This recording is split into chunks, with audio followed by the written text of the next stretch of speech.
자, 오늘은 임대차 계약에 대해서 하겠습니다. 자, 임대차 계약이란 것은 소유자가 목적물을 다른 일방에게 사용 수익해 하고 그 다른 일방은 사용 수익과 동시에 반대 대가로 차임을 지급하는 계약을 말합니다. 이 차임을 지급하는 계약이 임대차 계약의 성립 요건입니다. 그러나 차임이 없는 올 전세 계약자도 자, 임차인으로 해당합니다. 자, 올 전세 계약, 차임이 없는 보증금으로만 사는 계약 형태가 많죠. 그걸 전세 계약이라 하죠. 우리는 실무에서. 하지만 이 전세 계약도 전세 등기를 하지 않는 전세 계약은 자, 임대차 계약의 임차인으로 봅니다. 이것을 채권적 전세라고 해서 물권으로 전세권자라고 하면 안 됩니다. 자, 물권적 전세권자는 반드시 등기를 수반으로 해야 됩니다. 어떤 등기? 전세권 설정 등기를 수반으로 해야 물권적 전세권자의 신분이 되는 거고, 자, 차임이 없이 올 전세로 하는 전세 계약자라 하더라도 자, 물권적 전세 등기가 하지 않으면 자, 차임을 지급하는 걸로 인정을 해서 이것을 계약자 임차인이라고 그럽니다. 그래서 전세 계약자도 채권적 전세라고 해서 이 임대차 보호법에 적용이 받고 또 민법상 임대차 규정에 적용을 받습니다.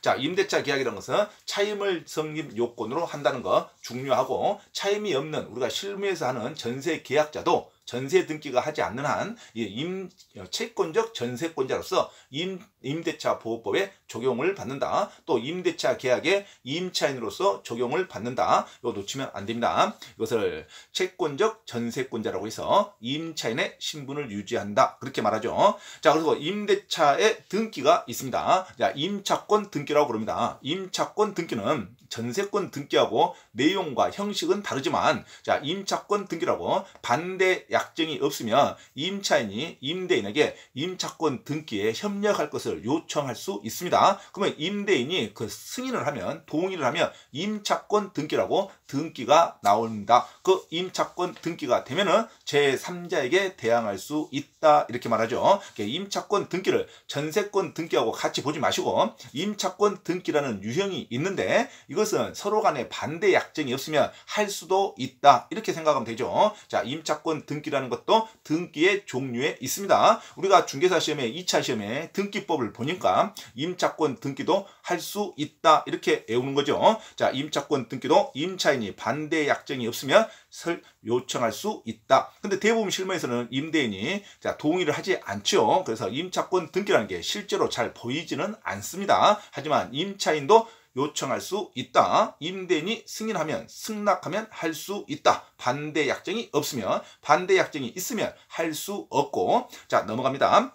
자, 건물 등기에 있어서 임차권의 대항력. 자, 건물 소유를 목적으로 하는 토지 임차인하고 꼭 나옵니다. 건물 소유를 목적으로 하는 토지 임차인하고 나오면 이것은 건물을 직접 임차인의 비용으로 건물을 설립하겠다 이거죠. 자, 그래서 넓은 의미의 지상권자의 성질과 유사하다고 얼른 생각하면 됩니다. 자, 수험생은 건물의 소유를 목적 또는 토지를 소유를 목적하는 토지 임차인 나오면 지상권의 성질과 좀 비슷하다 하면 되죠. 지상권 등기가 안 돼 있다 뿐이지. 그래서 이 토지 임차인은 토지 임차권을 자기가 등기하지 않더라도 건물은 자기 비용으로 지었기 때문에 건물의 보존 등기는 할 수 있습니다. 건물의 보존 등기를 하면은 토지 임차권 등기를 하지 않더라도 제3자에게 토지 임차인으로서 대항할 수 있다 그럽니다. 아주 중요하죠. 그래서 건물 소유로 하는 토지 임차인이라는 문제가 나오면 토지 임차권의 등기가 안 됐더라도 자기가 지었던 건물의 보존 등기만 하면 토지 임차권자로서 제3자에게 대항할 수 있다 이럽니다. 그런데 임대차 기간 완료 전에 건물이 없어진다든가 멸실, 파손될 때는 건물이 현존하지 않죠. 그럴 때는 다시 토지 임차권 등기를 효력을 주장할 수 없다고 그럽니다. 반드시 건물이 현존하고 있을 때 그 건물의 보존 등기가 됐을 때 제3자에게도 토지 임차권으로서 대항할 수 있다 이렇게 말하죠. 자, 임대인의 의무입니다. 자, 임대인은 자, 임차인에게 인도하고 계약 존속 중, 계약 기간 중에는 그 사용 수익에 필요한 상태를 유지하게 할 의무가 있습니다. 이걸 적극적 의무라고 그러죠. 그래서 임대차 계약은 임대인에게 수선, 보관, 유지의 의무를 주어집니다. 수선, 보관의 의무를 수선 보존의 의무를 주어주죠. 수선 보존의 의무를 누구한테 주어진다? 임대인에게 주어집니다. 그래서 전세권과 비교해야죠. 전세권 계약을 설정할 때 전세권 물권자, 전세권자는 직접 전세 등기가 되어 있기 때문에 그 물건을 유지, 수선, 보존할 의무가 전세권자한테 있습니다. 그래서 전세권자는 필요비를 청구할 수 없죠. 하지만 임대차 계약에서는 수선 유지 의무가 임대인에게 주어집니다. 그래서 임차인은 필요비, 유익비를 청구할 수 있죠. 전세권자는 필요비는 청구할 수 없고 유익비만 청구할 수 있죠. 자, 이거 놓치면 안 됩니다.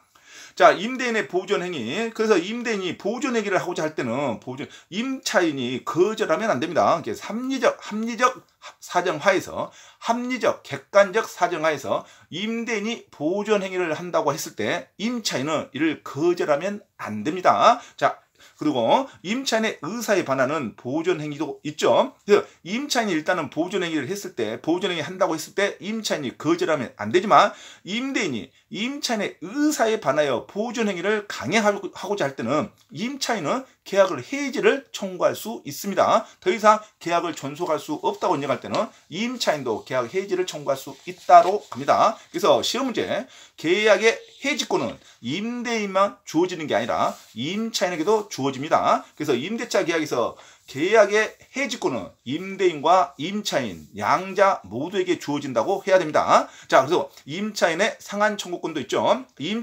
목적물의 보존과 유지 의무는, 수선 의무는 임대인이 지기 때문에 임차인은 그 기간 동안 살면서 수익과 사용을 하면서 발생했던 비용은 모두 임대인에게 청구할 수 있죠. 자, 그래서 임차인이 임차물의 보존에 필요한 필요비도 지출할 때는 필요비도 청구할 수 있습니다. 이 필요비는 언제 청구할 수 있습니까? 즉시 청구한다고 그러죠. 시험에 아주 잘 나오죠. 필요비는 즉시 청구할 수 있고, 그 다음에 임차인이 가액의 증가가 됐을 때는 유익비라고 그럽니다. 그 목적물의 가액의 증가를 시켰을 때는 임차인이 유익비도 청구할 수 있죠. 이 유익비는 어떻게 청구합니까? 계약 종료 시에 청구합니다. 그래서 필요비는 즉시 청구하고 유익비는 계약 종료 시에 청구할 수 있다, 이렇게죠. 반드시 임대차 종료 시에 가액의 증가가 현존할 때 청구하는 게 유익비입니다. 유익비를 청구할 수는 있는데 어떻게 지불하냐, 지급하는 방법은 누가 선택하냐? 임대인의 선택으로 해야죠. 임대인의 선택으로 지출한 비용을 주든가 가액의 증가분을 정산해서 주든가, 그건 누가 선택한다? 임대인의 선택으로. 임차인은 유익비만 청구하면 되고 지급하는 방법은 돈을 주는 자가 선택합니다. 그래서 임대인의 선택으로 지출액이나 또는 가액의 증가분을 선택해서 지급할 수 있다, 이렇게 나오죠. 임대인은 유익비를 지급할 때 돈을 현재 가지고 있지 않을 때는 법원에 청구해서 기간을 좀 늘려달라고 청구할 수 있습니다. 그럼 법원은 유익비에 한해서 기간을 허여할 수 있다 그러죠. 자, 법원은 유익비에 한해서 기간을 허여할 수 있지 필요비에 대해서는 기간을 허여한다는 말 나오면 무조건 틀립니다. 자, 필요비는 법원이 기간을 허여한다는 규정이 없다. 그래서 임대인은 유익비만큼 법원에 청구해서 기간을 좀 늘려달라고 청구할 수 있다, 이렇게 해야죠. 그래서 유익비는 법원이 기간을 허여할 수 있고 필요비는 법원이 허여한다는 규정이 없다. 같이 나오면 무조건 틀립니다. 그리고 필요비는 즉시 청구할 수 있고 유익비는 계약이 종료될 때 청구합니다. 자, 그런데 언제까지 청구하냐가 중요하죠. 자, 그것을 미처 정산을 못했을 때는 필요비는 계약 종료일로부터, 계약 종료일이죠. 계약 종료일부터 6개월 이내에 청구하는 거고, 유익비는 물건 반환한 날로부터 6개월 이내에 청구합니다. 그래서 동일하게 6개월 이내에 청구한다는 걸 반드시 잡아야 됩니다. 그리고 세부적으로 필요비는 계약한 종료한 날로부터 6개월 이내, 그 다음에 유익비는 물건을 명도한 날로부터 6개월 이내에 청구한다. 이거 중요하죠. 그래서 필요비, 유익비는 언제까지 청구한다? 6개월 이내에 청구를 합니다. 그리고 유익비만 법원이 기간을 늘려줄 수 있다. 이것도 중요하죠.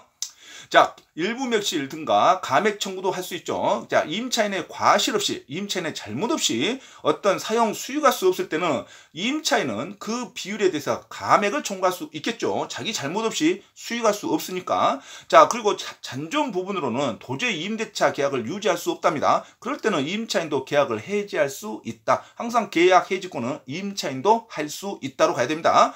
자, 차임증감 청구권도 있습니다. 경제사정 변동으로 되죠. 자, 약정한 차임이 상당하지 않을 때는 당사자는 이제 임대인도 할 수 있고 임차인도 할 수 있고 장래에 향해서 차임의 증감을 청구할 수 있다. 이렇게 나와죠. 자, 차임 지급의 시기죠. 자, 건물이나 대지에서는 원칙적으로는 매월 말입니다. 매월 말 후불제가 규정에 돼 있죠. 당사자 의사로 후불제가 아니라 선불제로 해도 당사자 의사가 있으면 의사대로 먼저 따릅니다. 의사가 없을 때는 매월 말에 지급하는 게 원칙이다. 그렇죠? 토지에 대해서는 연 단위로 매년 말에 지급하는 게 원칙이고, 자, 수확기가 있을 때는 지체 후, 수확 후에 지체 없이 지급하는 게 원칙입니다. 자, 이 규정은 당사자의 의사와 합의가 있으면 합의대로 갑니다. 선불제도 무조건 무효는 아니다. 그죠?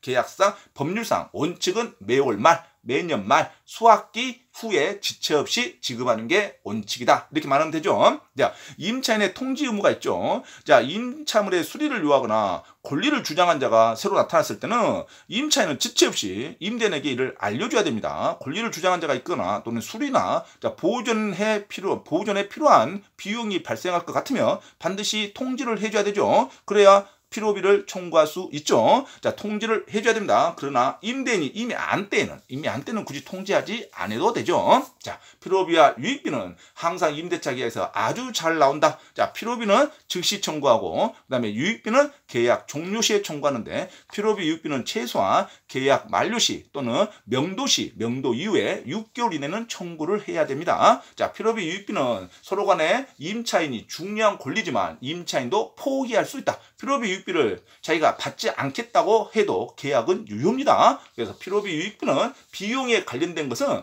당사자의 합의를 국가가 막지 않습니다. 그래서 임차인은 필요비 유익비 포기할 수 있다. 어떤 형태로 포기합니까? 원상 회복키로 한다. 그러면 포기한다는 거예요. 임대인에게 귀속키로 한다. 그러면 포기하는 겁니다. 그래서 유익비를 임대인에게 귀속키로 한다는 약정은 유효하고, 필요비 유익비를 받지 않겠다 하는 것도 유효입니다. 유익비를 원상회복키로 한다. 시설물을 원상회복키로 한다. 그 규정도 유효고, 자, 시설 어떤 상태를 또는 시설 비용을 임대인에게 귀속키로 한다. 이것도 유효입니다. 자, 이것을 임대인에게 귀속키로 한다. 그 다음에 원상회복키로 한다. 이것은 필요비 유익비를 포기하는 약정으로 봅니다. 그래서 이 계약은 사적 자체로서 유효하다 이럽니다. 하지만 지상물 매수와 부속물 매수 청구는 절대 포기하면 안 된다겠죠. 자, 지상물 매수와 부속물 매수 청구는 포기하는 것이 인정되지 않지만 필요비 유익비는 포기하는 약정이 인정된다. 또 하나 더 생각해야 되죠. 필요비 유익비는 저당권 편에서도 나옵니다. 저당권 편에서 우선 변제 받을 때 후순위 권리자가 필요비 유익비를 지불했답니다. 필요비 유익비에 해당하는 비용을 지출했답니다. 후순위 권리자는 자기 돈은 순번대로 다 못 받을 수도 있지만 필요비 유익비에 관련된 비용만큼은 선순위 저당권자가 먼저 배당을 받는다. 이거 놓치면 안 되죠. 저당권 편에서 필요비 유익비가 나오면 최우선 변제권이 있다. 선순위 저당권보다 먼저 우선 변제를 받는다. 그 다음에 유치권에서도 나오죠. 필요비 유익비가. 필요비 유익비는 건물에 관련된 비용으로서 필요비 유익비 공사대금은 유치권의 성립 요건입니다. 유치권의 피담보 채권으로서 존재해야 됩니다. 그래서 자, 건물에 관련된 비용 공사대금 필요비 유익비는 유치권의 피담보 채권으로 성립 요건이고, 저당권에서는 후순위 권리자가 필요비 유익비를 지출했어도 선순위 저당권보다 먼저 배당을 받을 수 있다. 그리고 임대차에서는 필요비 유익비는 임차인이 즉시 청구하는 건 필요비 계약 종료 시에는 유익비를 청구할 수 있는데, 자, 임대차 계약에서는 임차인이 필요비와 유익비 청구를 포기할 수 있다. 포기할 수 있는 유형으로 어떤 문장이 나온다? 원상 회복키로 한다. 임대인에게 귀속키로 한다. 이 문장이 나오면 계약은 유효하다. 포기 약정은 유효하다. 이렇게 가면 되겠죠. 자, 필요비 유익비는 아주 중요합니다.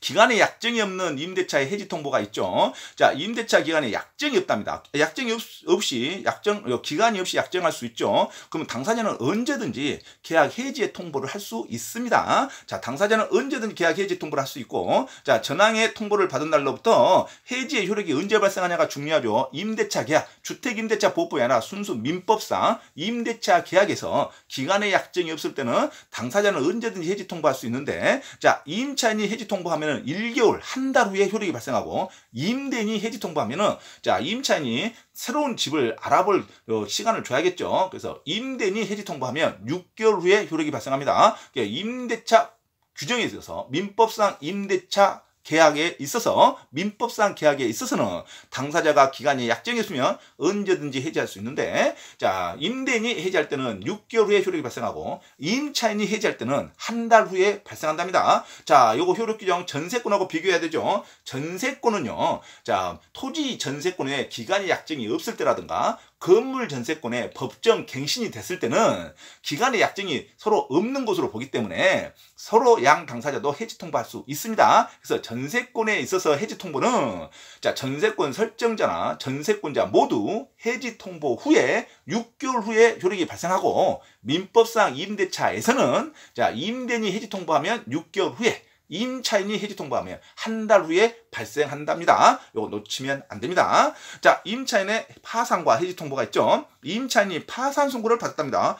그러면 당사자 약정이 있는 때도, 기간이 남아 있는 때에도 임대인 또는 파산 관제인은 계약 해지 통보를 해야죠. 임차인이 파산 선고를 받았답니다. 그러면 기간이 남았어도 파산 관제인이라든가 임대인은 계약의 해지 통보를 할 수 있다. 요 파산 선고가 대리권에서 중요하죠. 자, 대리권에서는 본인이 파산 선고를 받더라도 대리권 소멸 사유가 되지 않습니다. 본인이 파산 선고 받으면 대리인이 열심히 일해주면 되죠. 그래서 대리권 소멸 사유가 되지 않느나, 자, 대리인이 파산 선고 되면요, 대리권 소멸 사유가 됩니다. 자, 그래서 파산 선고는 대리편에서 중요하다. 자, 파산 선고는 대리인 본인이 파산 선고 받았더라도 대리권 소멸 사유가 되지 않으나 대리인이 파산 선고를 받으면 대리권 소멸 사유가 된다. 놓치면 안 되죠. 자, 임차인도 파산 선고가 되면 기간이 남아있더라도 임대인이나 파산 관제인이 해지를 통지할 수 있다. 이렇게 가면 되죠. 당사자는 상대방에 대해서 해지로 인해서 손해배상을 청구하지는 못합니다. 그러니까 당사자는 상대방에 대하여 계약 해지로 인해서 서로 간에 손해가 발생했다고 청구하면 안 된답니다. 계약이 남아있어서 해지한다고 해서 이게 불법 해지가 아니다 이거죠. 파산 선고를 받았기 때문에 기간이 남아도 부득이하게 해지 통보하기 때문에, 자, 파산 선고로 인한 계약 해지 통보는, 자, 손해배상이 들어오지 않는다. 그렇게 생각하면 되죠. 자, 묵시적 갱신도 있죠. 임대차 기간이 만료되면 임차인이 사용 수익을 계속하는 경우에, 만료되더라도 사용 수익을 계속하는 경우에 임대인이 상당한 기간 내에 이의를 제기하지 않았답니다. 만료 후에도. 그러면 전 임대차와 동일한 조건으로 다시 임대차한 것으로 봅니다. 임대차 기간이 만료했음에도 불구하고 임차인이 계속 사용 수익하고 임대인이 이의를 제기하지 않았다는 것은 계약을 연장하겠다는 것으로 보입니다. 민법상 임대차에서. 그래서 전 임대차의 동일한 조건으로, 그러니까 월세나 차임이나 보증금은 그대로 조건으로 가고, 자, 기간은, 자, 서로 간의 임대차 동일한 조건으로 갑니다. 그래서 당사자는 언제든지 해지 통보를 할 수가 있습니다. 자, 전 임대차 동일한 조건으로 다시 임대차하는 거 본다. 그리고 기간은 정하지 않는 것으로 보기 때문에 당사자는 해지의 통지를 할 수가 있습니다. 민법상 임대차에서 그렇습니다. 이걸 주택임대차 특별법으로 적용하면, 자, 임차인은 언제든지 해지 통보할 수 있고 임대인은 법정갱신 계약 기간이 연장되면 2년으로 본다. 이거 민법상 임대차에서 중요하죠. 하지만 주택임대차 보호법에서 중요하죠. 하지만 민법상 임대차는, 자, 임대인이 2년간 본다는 말이 없기 때문에 양 당사자는 언제든지 해지 통보할 수 있다. 이렇게 가야 되죠. 자, 전 임대차에 대해서 제3자가 제공한 담보는 그 기간이 만료됨으로써 소멸한다. 이것도 아주 잘 나옵니다. 그래서 계약 갱신됐다 하더라도 전 임대차에서 제3자가 제공한 담보는 소멸됩니다. 그리고 반환해줘야 됩니다. 그래서 자동 갱신됐다고 해서 그 전 계약으로 담보했던 제3자의 담보물은 돌려줘야 됩니다. 다시 설정하든지. 그래서 계약이 갱신됐다 하더라도 전 제3자가 제공한 담보가 계속 갱신되는 것은 아니고 제3자가 제공한 담보는 그 기간의 만료로 소멸한다. 절대 놓치면 안 됩니다. 계약 갱신되더라도 제3자가 그 전 계약에 의해서 담보했던 것은 기간의 만료도 소멸하는 거지, 담보에 대한 약정은 자동갱신으로 계속 연장되지 않습니다. 자, 아주 중요한 문제입니다, 이거. 그래서 전임대차에 대해서 제3자가 제공한 담보는 자, 계약의 만료로 인해서 소멸한다 이렇게 됩니다. 그 담보도 계속 갱신한다 하면 무조건 틀립니다. 그 다음에 차임연차와 해지가 있죠, 이제. 자, 기타 동작물 임대차에는 항상 건물은, 자, 차임 임차에서 두 번의 차임액에 달할 때는 계약을 해지할 수 있습니다. 건물과 주택과 토지는 2기에 차임 연체액이 있으면 계약이 해지된 걸로 봅니다. 상가는 별도로 3기라 그럽니다. 그러니까 주택과 토지는 일반적으로 2기에 연체가 있으면 해지되고 상가는 3기에 연체가 있으면 해지된 걸로 봅니다. 그래서 건물, 기타 공작물 소유, 수목을 소유로 한 토지임대차의 경우에도 2년에 2번 2기에 연체가 있으면 계약이 소멸된 것으로 봅니다.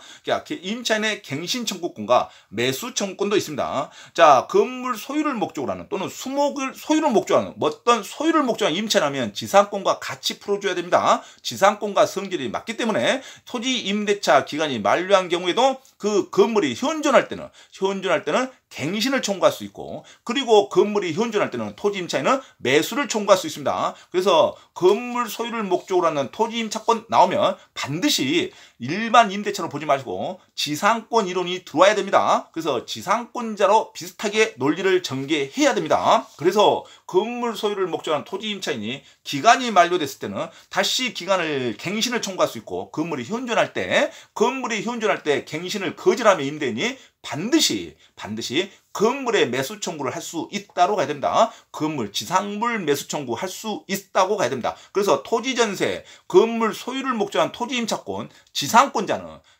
건물이 현존할 때는 지상물 매수 청구를 반드시 할 수 있다. 상대방은 반드시 거절하면 안 된다. 시험에 아주 잘 나오죠. 지상물 매수 청구과 부속물 매수 청구는 포기하는 약정을 하면 안 됩니다. 포기하는 약정도 할 수 없다. 그 다음에 지상권자가 그 토지를 임대하는 경우에도 마찬가지다. 그래서 지상권자가 그 토지를 임대해 줬답니다. 임대해 줬어도 그 토지 임차인, 지상권자의 힘을 빌어서 임차한 자도 기간이 만료되면 갱신을 청구할 수 있는 거고, 그 다음에 건물이 현존하면 지상물 매수를 청구할 수 있다고 합니다. 자, 임차인의 부속물 매수 청구도 아주 중요합니다. 중개사 시험에 자, 지상물 매수 청구와 부속물 매수 청구는 반드시 포기하면 안 된다로 가야 됩니다. 그래서 건물 기타 공작물의 임차인이 그 사용의 편익을 위해서 반드시 임대인의 동의를 받거나 또는 처음부터 임대인에게 매수를 해야 됩니다. 부속물 매수 청구는 반드시 요건이 중요하다. 자, 부속물 매수 청구는 첫째, 행사할 수 있는 주체는 건물의 임차인 또는 공작물의 임차인이 하나다. 그러니까 건물의 일부 임차인도 가능해요. 또 일부 건물 전세권자도 가능합니다. 그러니까 건물의 임차인이나 공작물의 임차인이 원래 건물 주인 거 건물이 아니라 별도의 독립된 물건을 설치를 했을 때 이 별도의 물건에 설치하는 그 매수를 청구할 수 있다는 것이 부속물 매수 청구입니다. 그러니까 부속물 매수 청구는 반드시 요건이 필요하다. 첫째, 건물과 일부 건물 전세권자 또는 건물 임차인에 한한다. 두 번째, 반드시 설치하기 전에 주인의 동의를 받아야 된다. 또는 동의를 안 받더라도 처음부터 주인한테 매수를 했어야 됩니다. 그러니까 동의 또는 매수한 물건에 한할 것. 두 번째, 반드시 기간이 만료돼야 됩니다. 기간이 만료되고 나서 부속물 매수를 신청해야지, 기간이 만료되지도 않았는데 부속물 매수 신청할 수는 없습니다. 그래서 반드시 임대인의 동의 또는 매수한 물건에 한할 것, 두 번째는 기간이 만료될 것, 세 번째는 그 부속물이 주인 건물과 일체가 되어버리면 안 됩니다. 반드시 독립된 물건일 것, 독립된 물건이 중요합니다. 독립된 시설물이 중요합니다. 독립된 시설물일 것, 기간이 만료할 것, 그 다음에 매도 임대인에게 동의를 받거나 또는 처음부터 매수한 물건에 한해서 부속물 매수 청구가 행사될 수 있습니다. 자, 동의를 얻어서 부속한 물건이 있을 때는 계약 종료 시에 임대인에 대해서 반드시 부속물 매수를 청구할 수 있다. 자, 동의를 안 받았으면 처음부터 매수한 경우도 같다. 지상물 매수 청구는 토지 임차인, 그 다음에 토지 전세권자 토지에 관련된 전세권자와 토지에 관련된 임차인이 행사할 수 있는데 지상물 매수 청구는 요건이 없습니다. 반드시 현존하기만 하면 그 통째로 지상물을 매수해달라는 것을 매수를 청구할 수 있는 게 지상물 매수 청구권. 부속물 매수 청구는 건물 임차인이나 공작물 임차인 또는 건물 전세권자, 건물의 일부 전세권자가 행사하는 게 원칙인데 반드시 계약 종료 시에 독립된 물건이어야 되고 그 독립된 물건이 임대인의 동의를 받거나 임대인에게 처음부터 매수한 물건에 한합니다. 이 요건을 반드시 놓치면 안 됩니다. 지상물 매수와 부속물 매수 청구는 반드시 포기할 수 없다. 이것도 중요하죠. 그 다음에 일시 사용을 위한 임차인이 있습니다. 일시 사용을 위한 임차인은 실무적에서는 깔쓰라 그럽니다. 자, 몇 개월 동안 차임을 일시에 지급하고 그 기간만 계약을 효력을 발생시키고자 하는 것을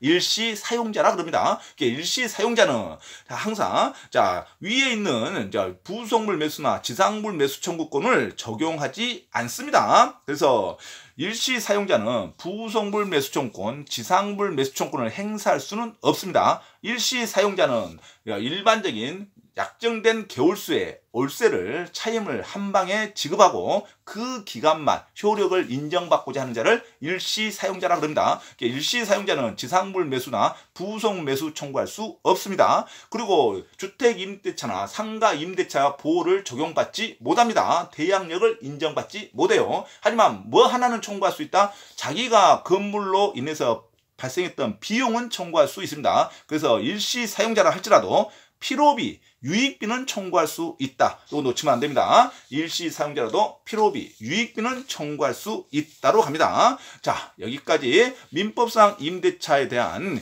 일반적인 조문의 강의를 했습니다. 자, 다음에는 임대차 계약의 실제 이론에 대해서 강의하도록 하겠습니다.